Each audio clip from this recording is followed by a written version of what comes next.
বিশ্বখ্যাত মহাকাশ প্রযুক্তি প্রতিষ্ঠান স্পেস এক্সের সহযোগী প্রতিষ্ঠান স্টারলিংকের ব্যবসা পরিচালনা বিভাগের ভাইস প্রেসিডেন্ট লরেন ড্রেয়ারের নেতৃত্বে একটি উচ্চ পর্যায়ের প্রতিনিধি দল আজ শুক্রবার ঢাকায় আসছে। প্রতিনিধি দলের অন্য সদস্য হলেন স্পেস এক্সের আন্তর্জাতিক কৌশল ও সরকারি সম্পর্ক পরিচালক রিচার্ড গ্রিফিথস।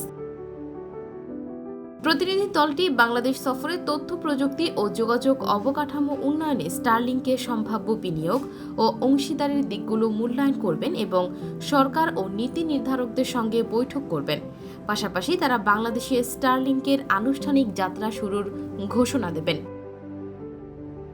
লরেন ড্রেয়ারের নেতৃত্বে আগত দলটি ব্যবসায়িক সম্ভাবনা যাচাই, নতুন প্রযুক্তির স্থানীয় বাস্তবায়ন এবং গ্রামীণ ও দুর্গম অঞ্চলে ইন্টারনেট পৌঁছে দেওয়ার উদ্যোগে বাংলাদেশকে একটি গুরুত্বপূর্ণ বাজার হিসেবে দেখছে। স্পেসএক্স ও স্টারলিংক কর্মকর্তাদের এই সফর বাংলাদেশের ডিজিটাল ট্রান্সফরমেশনের লক্ষ্য পূরণে এক গুরুত্বপূর্ণ পদক্ষেপ হিসেবে বিবেচিত হচ্ছে। জানা গেছে, এই প্রতিনিধি দলটি প্রধান উপদেষ্টা প্রফেসর ডক্টর মোহাম্মদ ইউনূসের সঙ্গে সাক্ষাৎ করবে। বিকেল 5টায় হোটেল ইন্টারকন্টিনেন্টালে প্রেস কনফারেন্সে বক্তব্য দেবে। রাতে ঢাকার হাতিরঝিলে অনুষ্ঠিত জুলাই পুনর্জাগরণ অনুষ্ঠানে যোগ দেবে।